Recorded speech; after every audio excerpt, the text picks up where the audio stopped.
hub of universal activities. The subject of today's discourse is the hub of universal activities. What is this universe?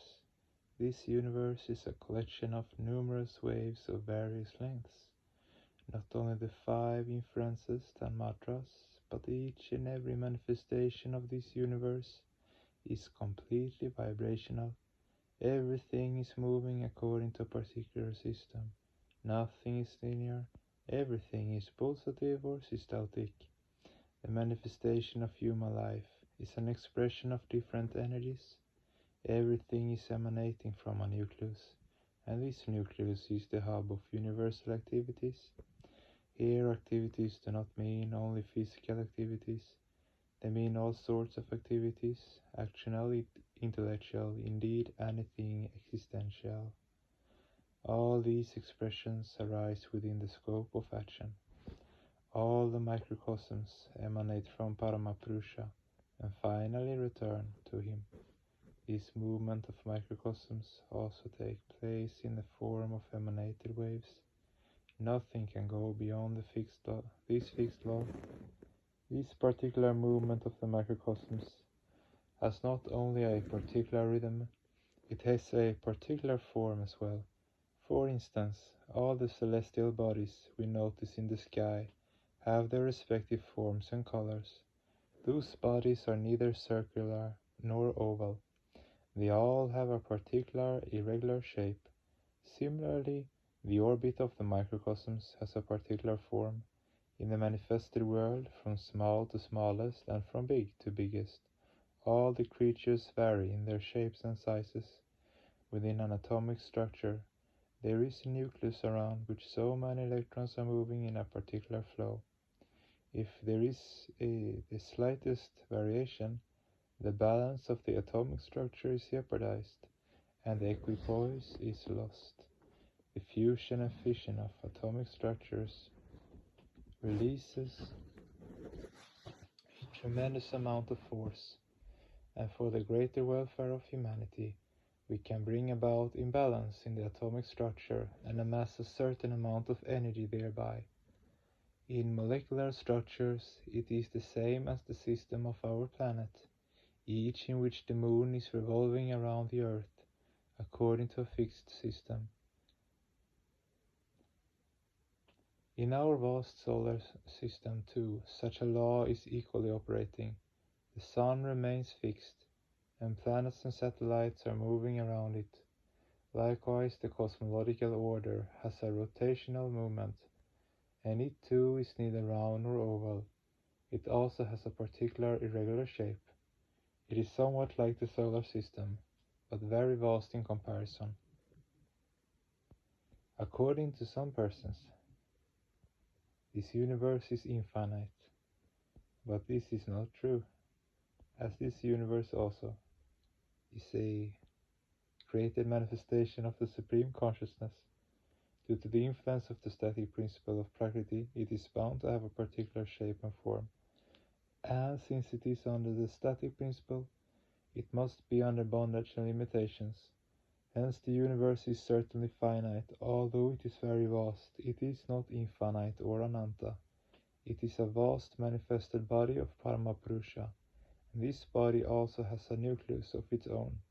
We call this nucleus Purushottama. Like the innumerable electrons moving around the nucleus of an atomic structure, innumerable microcosms are also moving around this Purushottama, some of them knowingly, some unknowingly. It is not possible for anyone to remain inert. Take the case of a dead body, where neither the mind nor the soul is operating. But as the physical is within this universe, so it too is moving along with this revolving universe. Thus, although the mind of a dead body ceases to function, its inert body lying on the earth is still moving. No one in this universe has come to stay. Like the cosmological order itself, all the microcosms will have to move unceasingly, and not only the living world, but also all objects and entities, animate and inanimate, will have to move around the nucleus of the cosmological order, for movement is the bounden duty of each and every microcosm. Sarva jive sarva samste brihante tasmin hamsho brahmyate brahmashakre pritagat manam preritaransha matva yustas stena mritatvameti. Whenever there is a nucleus in any structure, two belligerent forces become operative. One is the centrifugal force, and the other is the centripetal force. Similarly, in the cosmological system, two mutually contradictory forces are working. One is the Vidya Shakti, and the other is the Avidya Shakti. When the centrifugal force or Avidya Shakti dominates, the microcosms move away from the nucleus, and the length of the radius increases. On the contrary, when the Vidya Shakti dominates, human beings come closer to Paramapurusha, and the length of the radius decreases. But whether the length of the radius increases or decreases, the movement of the microcosms continues unceasingly, and in the process the radius is reduced until finally it becomes nil. Conversely, due to the influence of Avidya Shakti, the microcosms gradually move away from the nucleus, and the radius go on increasing, the vast expression of the entire life. Force, the endless action flow, the manifestation of infinite activities is all emanating from the supreme nucleus, the original hub of the universe. Sarva jiva sarva samstite. Ajiva or abhoga means occupation or problem.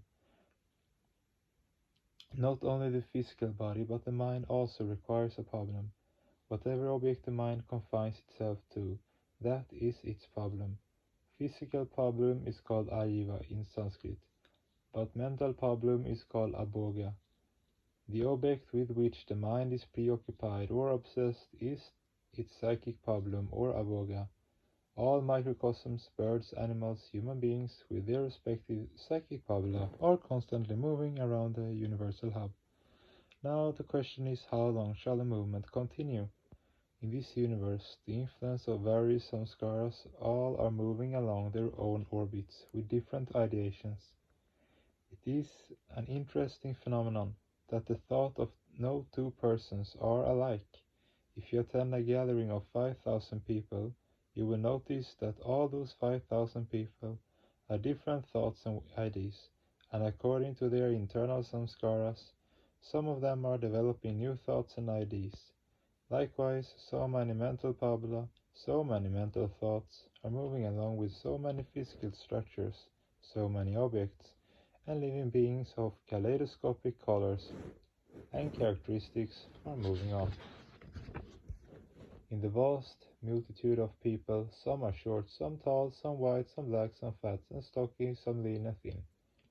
What a staggering variation in physical structures.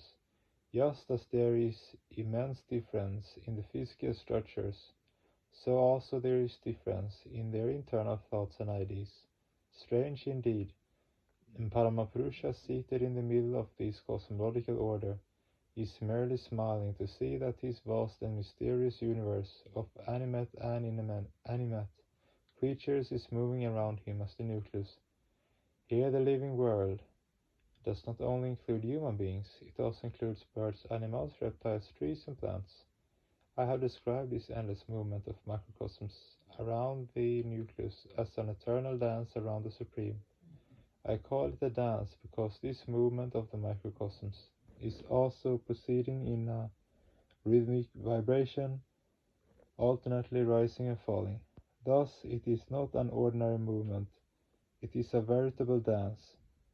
When the waves are gigantic, the dance becomes unnatural. In that case, we can call it the Tandava dance. Through these vibrational expressions in the form of crest and throws, human beings are advancing. This unending flow of supreme cognition is called rasa or flow in the scriptures. Here Paramapurusha is described as Rasa Vaisaha. He is flow personified.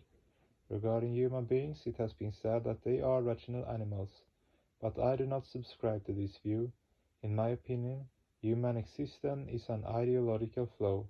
It can never be compared to the existence of an animal.